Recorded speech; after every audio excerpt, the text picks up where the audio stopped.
Bonjour tout le monde. Dans ce making-of, on va voir comment j'ai réalisé cet effet visuel pour Cyberespace 2512. La brume, les lens flares, la pluie, les particules sous After Effects, les glitches, le cube autonome et la désintégration sous After Effects. Des timecodes sont disponibles en description si un effet particulier vous intéresse. Je précise aussi que les logiciels utilisés sont majoritairement ceux de la suite Adobe, et plus particulièrement de la version CS6. Mais ce qui sera créé sous Photoshop est faisable sous GIMP.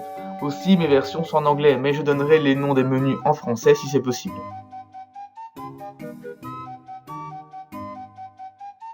L'effet de brume fonctionne avec une simple image générée sous Photoshop.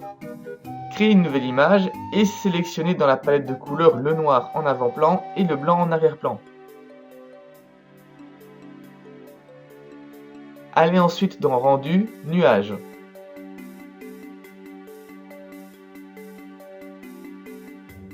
Vous avez ainsi créé un motif comme celui-ci en noir et blanc.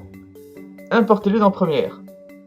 Dans la timeline du projet, glissez-déposez l'image de brume au-dessus de votre séquence.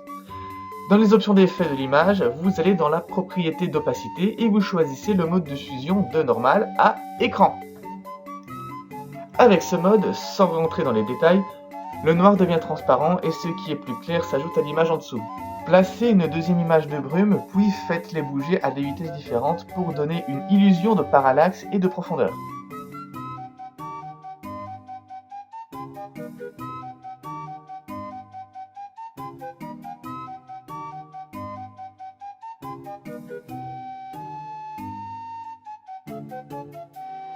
Les lens flares horizontaux sont typiques du cinéma hollywoodien. On peut reproduire ces effets avec un filtre particulier, mais ici on va reproduire cet habillage en post-prod. Cette vidéo est faite à partir d'une maquette en matériaux recyclés. La lumière des LED de couleur s'échappe par des trous dans les éléments de la maquette, mais ce n'est pas très visible. On va donc copier la vidéo et la mettre par-dessus la première.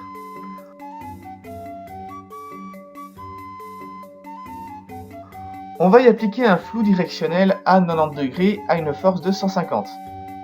On va ensuite passer le mode de fusion à écran et passer l'opacité à 20% pour atténuer l'effet.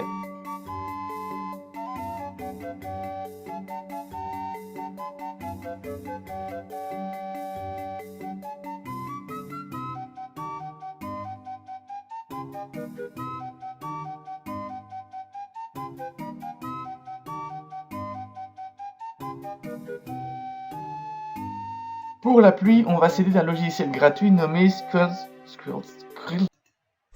Water Reflections. ainsi que de votre logiciel d'image préféré. Commencez par créer une image de la taille de votre film, souvent en 1080p, puis colorisez toute l'image en magenta. Dans Scrolls Water Reflection, ouvrez l'image.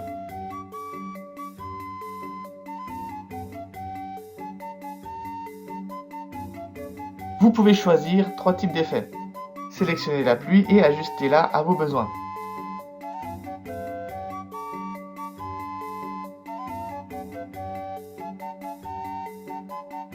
Sélectionnez ensuite le type d'effet à exporter, puis enregistrez-la en AVI.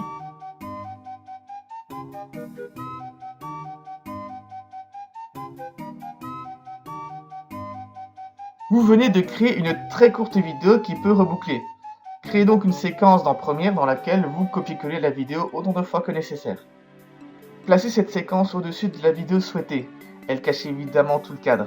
Allez alors dans les effets et cherchez le mode d'incrustation Ultra Key.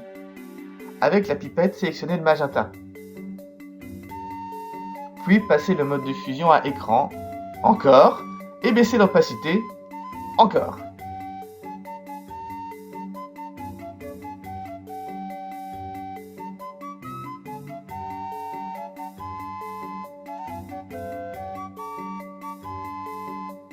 Pour l'effet de particules, on est obligé de passer par After Effects.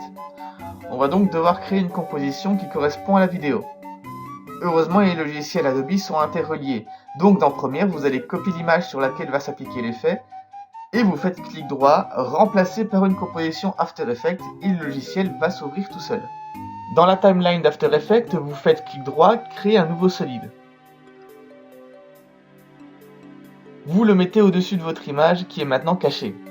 Sélectionnez-le, puis allez chercher dans Effets le module Particle World CC.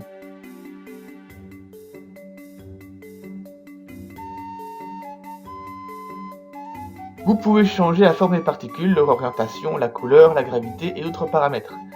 Pour ma part, ce sont des triangles bleus avec une gravité négative. Une fois terminé, vous décochez la case de visibilité du calque en dessous pour ne garder que les particules. Et vous sauvegardez. De retour en première, la composition est en place. On y ajoute des éclairs, de la lumière et un tremblement de caméra pour rendre la scène crédible.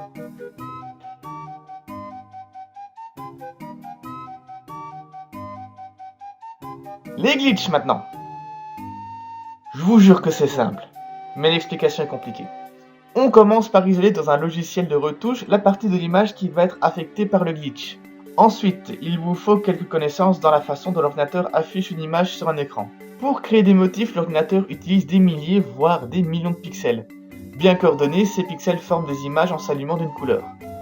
Cependant, un pixel n'a pas à sa disposition toute la palette de couleurs possibles.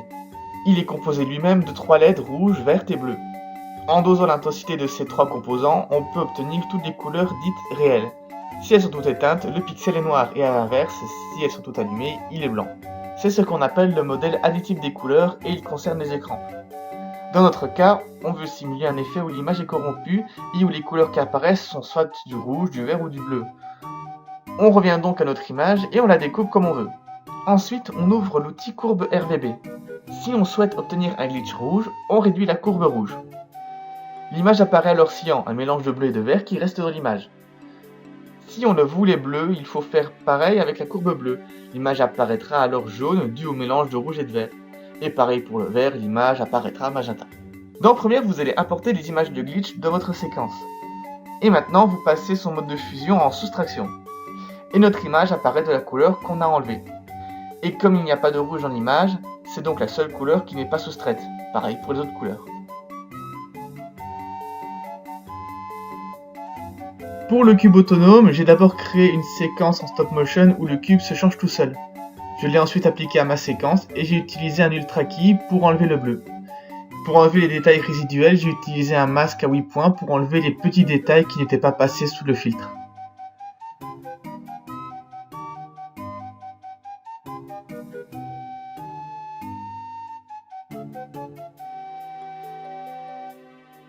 La désintégration se fait sous After Effects.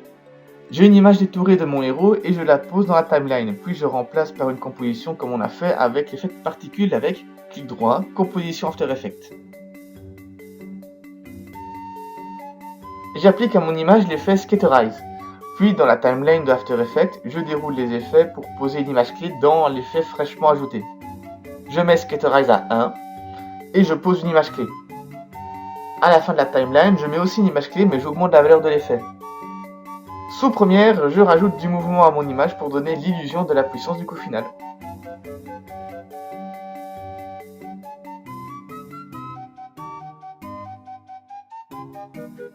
J'espère que ces explications vous seront utiles. N'hésitez pas à faire remarquer quelques erreurs que j'aurais pu laisser dans la vidéo. Et si jamais la vidéo vous est utile, n'hésitez pas à me le faire savoir en la likant ou la commentant. L'abonnement n'est pas obligatoire mais recommandé et on se retrouve pour d'autres vidéos. Bisous!